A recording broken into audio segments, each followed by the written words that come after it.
Hello students, कैसे हैं आप सभी। उम्मीद करता हूँ आप अच्छे होंगे। आज हम पढ़ने वाले हैं मानव पाचन तंत्र। सबसे पहले क्या क्या देखते हैं, हम इसके पार्ट्स को देख लेते हैं जो पाचन तंत्र में उपयोगी हैं। चलिए शुरू करते हैं। पाचन पाचन क्या होता है? एक रासायनिक प्रक्रिया होती है जिसमें जटिल पदार्थ एंजाइमों की सहायता से सरल पदार्थों में टूटते हैं। ये पाचन की परिभाषा है। सबसे पहले पाचन में आता है मुख। मुख क्या होता है? अंतर्ग्रहण करने में उपयोगी होता है। अंतर्ग्रहण करने का मतलब हो गया खाने को शरीर के अंदर लेके आने में। दूसरा, मुख किसी कक्ष में खुलता है और उस कक्ष को क्या कहते हैं? मुख गुहा कहते हैं। तीसरा, मुख के अंदर दांत होते हैं, वो 4 तरह के दांत होते हैं। दांतों का क्या काम होता है? चबाने का कार्य करते हैं ये। 4 तरह के दांत कौन कौन से होते हैं? कृंतक, रदनक, अर्धचर्णक, चवर्णक। चौथा आता है लार का स्त्रावण होता है। लार के स्त्रावण में एक एंजाइम होता है, उसका नाम टाइलिन होता है। लार का क्या काम होता है? भोजन को लचीला बनाने में। ग्रास नली। ग्रास नली एक पेशीय भित्ति होती है और इसमें क्या होता है? कोई पाचन नहीं होता है। इसका काम क्या होता है? भोजन जो हम मुख से खाते हैं उसको आमाशय में पहुंचाने का इसका कार्य होता है। तीसरा है आमाशय। आमाशय क्या होता है? पेट होता है हमारा। इसमें क्या होता है? जठर रस का स्त्रावण होता है। जठर रस है जैसे HCl अम्ल हो गया, लाइपेज हो गया। और दूसरा क्या होता है? इसमें प्रोटीन का पाचन शुरू होता है। उसके लिए जो एंजाइम आवश्यकता पड़ती है वो है पेप्सिन। इसके बाद क्या होता है? इसमें पाचन होता है फिर छोटी आंत में। छोटी आंत एक संकरी और कुंडलित नलिका होती है। इसके अंदर विलाई उपस्थित होते हैं। विलाई अंगुली के आकार के प्रवर्ध होते हैं। पोषक तत्वों का शोषण होता है यहाँ पे, मिनरल्स का ज़्यादातर। इसके बाद इसकी लंबाई होती है जो उस 6 से 7 मीटर होती है और इसकी जो चौड़ाई होती है, व्यास होता है वो 1.5 इंच होता है। इसके बाद बड़ी आंत होती हैं। बड़ी आंत का क्या होता है? पानी का अवशोषण करता है। ये गहरा लाल रंग होता है इसका। इसकी औसत लंबाई 1.5 मीटर होती है। इसके बाद आते हैं मलाशय पे। मलाशय क्या? बड़ी आंत का अंतिम हिस्सा होता है। इसके बाद गूदा। गूदा क्या होता है? पाचन तंत्र का अंतिम भाग होता है जहाँ से मल बाहर होता है। चलिए मानव पाचन तंत्र की प्रोसेस को देख लेते हैं एक बार। हमारा भोजन हम मुख द्वारा अंतर्ग्रहण करते हैं। मुख में हमारे में दांत होते हैं जो भोजन को छोटे छोटे भागों में तोड़ देते हैं। इसके बाद भोजन में लार मिल जाती है। लार के लिए हमारे सैलिवरी ग्लैंड्स होती हैं हमारे मुख के अंदर। मुख के अंदर ये लार मिलके भोजन को लचीला बना देती है और लचीला भोजन हमारी इस ग्रास नली से गुजरते हुए सीधा हमारे आमाशय में पहुंचता है। ये ग्रास नली होती है, ये वाली जो स्ट्रक्चर दिख रही है आपको। इस ग्रास नली का क्या काम होता है? भोजन को हमारे मुख से आमाशय तक पहुंचाना ही इसका काम होता है। ये कैसे पहुंचाती है भोजन को आमाशय तक? इस ग्रास नली के अंदर कुछ संकुचन और इसका फैलना, संकुचन बोलते हैं इसका, सिकुड़ना और फैलना चलता रहता है। इस सिकुड़ने और फैलने से क्या होता है? इसके अंदर तरंगनुमा गति होती है। तरंगनुमा गति मतलब ऐसे ऐसे गति होती है।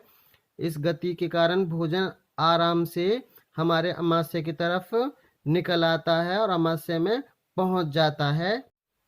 हमारा जो पाचन है वो मुख से शुरू हो जाता है, लेकिन इसमें अहम भूमिका निभाता हमारा आमाशय।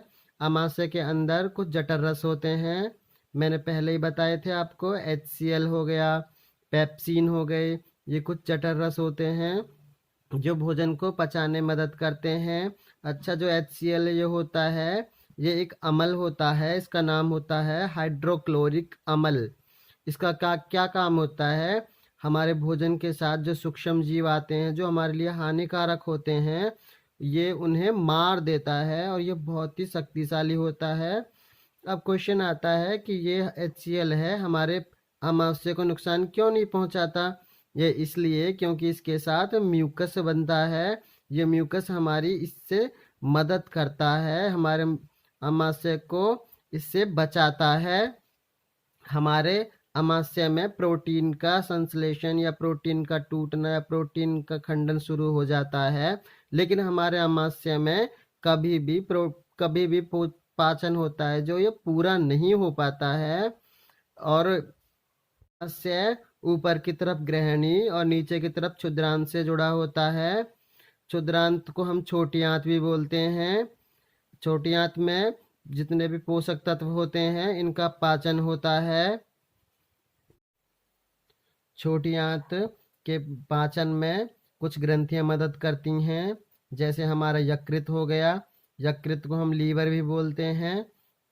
अच्छा, आपको बता दूं, जो यकृत है ना, ये कभी भी हमारे पाचन तंत्र का हिस्सा नहीं है, फिर भी ये हमारे पाचन में बहुत ही जरूरी भूमिका निभाता है।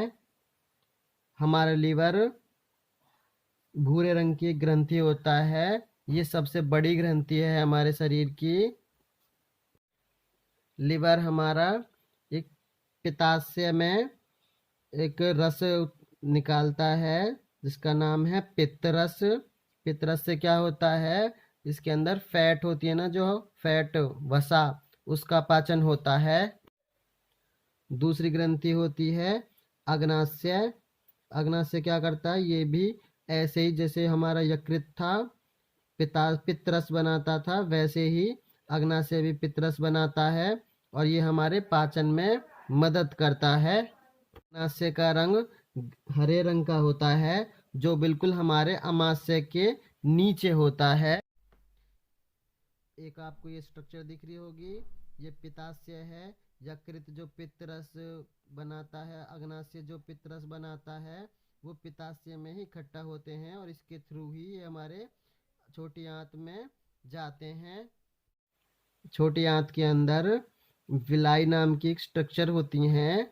विलाई क्या होती हैं, उंगली के जैसे स्ट्रक्चर से होती हैं। ये इनका काम क्या होता है, ये ना फैल जाती हैं। फैलने से क्या होता है, जो मैंने बताया ना, छोटी आंतों में पोषक तत्वों का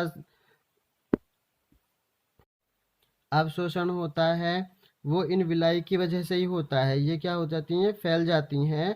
हमारी छोटी आंत के अंदर ना ये सरफेस को बढ़ा देती हैं। सरफेस को बढ़ाने का मतलब उसके क्षेत्र को बढ़ा देती हैं।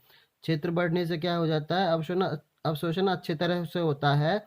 और इसके अंदर ना ब्लड वेसल्स होती हैं। ब्लड वेसल्स का मतलब हो गया खून की नसें होती हैं। उनमें क्या होता है, जितना भी हम अवशोषण करते हैं पोषक तत्वों का, वो सीधी डायरेक्ट उसी में जाती हैं।